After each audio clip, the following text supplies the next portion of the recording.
अमेरिकी राष्ट्रपति Donald Trump इस समय मध्य पूर्व यात्रा पर है। उन्होंने कल इन्वेस्टमेंट फोरम के मंच से ऐलान किया कि वो सीरिया पर लगे सभी प्रतिबंध हटा रहे हैं। इसके एक दिन बाद बुधवार सुबह ट्रंप ने सीरिया के लीडर अल शरा से मुलाकात की। अल शरा अमेरिका द्वारा घोषित आतंकवादी लिस्ट में शामिल है और उनके ऊपर $1 करोड़ का इनाम है। अल शरा सीरिया के चरमपंथी संगठन हयात तहरीर अल शाम के प्रमुख हैं। इसी संगठन ने सीरिया से बशर अल असद के तख्ता पलट में अहम भूमिका निभाई है। ये संगठन भी अमेरिका की प्रतिबंधित सूची में शामिल है। ट्रंप की इस मुलाकात के बाद उनके ऊपर कई सवाल उठाए जा रहे हैं। जिस अमेरिका ने आतंकवाद को खत्म करने के नाम पर मध्य पूर्व के कई देशों में बम गिराए, उसका नेता आज एक आतंकवादी से मिल रहा है। बता दें कि ऐसा 25 सालों में पहली बार है जब सीरिया और अमेरिका के शीर्ष नेता एक दूसरे से मिले। अहमद अल शरा को अबू मोहम्मद अल जुलानी के नाम से जाना जाता रहा है, लेकिन सीरिया फतह के बाद उन्होंने अपना नाम अल शरा रखा है।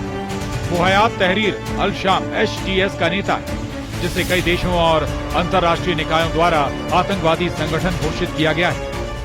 उन्हें सीरियाई संघर्ष में एक प्रमुख शख्स माना जाता है, जिन्होंने बशर अल असद के शासन को उखाड़ फेंकने के लिए HTS का नेतृत्व किया। HTS ही नहीं, वो अलकायदा से भी जुड़ा रहा है। HTS को अलकायदा की सीरियाई शाख के नाम से भी जाना जाता था। अल शरा पर इराक में हुए आतंकी गतिविधियों में भी शामिल होने के आरोप हैं। अंतर्राष्ट्रीय संगठनों और निकायों ने HTS और अल शरा को जिम्मेदार ठहराते हुए युद्ध अपराधों और मानवाधिकारों के हनन के साक्ष्य एकत्र किए। सीरिया की कुर्सी संभालने के बाद से ही अल शरा खुद को उदारवादी दिखा रहे हैं। वो पश्चिमी नेताओं की तरह सूट पहनते हैं और इस बात की वकालत करते हैं कि सीरिया के विकास के लिए पश्चिमी प्रतिबंधों को हटना जरूरी है। अल शरा को सऊदी, कतर जैसे बड़े सुन्नी देश का समर्थन हासिल है। मध्य पूर्व के इस दौरे से ट्रंप को अमेरिका में बड़े निवेश की उम्मीद है। ऐसे में माना जा रहा है कि ट्रंप ने सऊदी प्रिंस के दबाव में आकर ये मुलाकात की और वो धंधे की फेर में अंधे हो गए।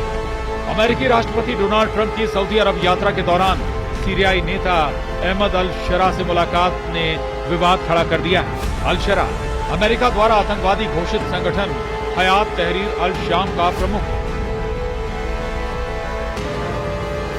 ट्रंप की ये मुलाकात अमेरिका की आतंकवाद विरोधी नीति के विपरीत है।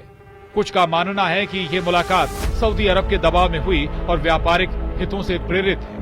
इन सब के बीच ट्रंप ने सऊदी दौरे के दौरान कुछ ऐसा कर दिया है जिसने ईरान समेत कई देशों की नींद उड़ा दी है। अमेरिका और खाड़ी के प्रमुख मुस्लिम देश सऊदी अरब के बीच इतिहास का सबसे बड़ा हथियार सौदा हुआ है। इसके तहत अमेरिका सऊदी अरब को $124 अरब के हथियार और युद्धक साजो सामान डिलीवर करेगा। व्हाइट हाउस ने इस बारे में जानकारी दी है।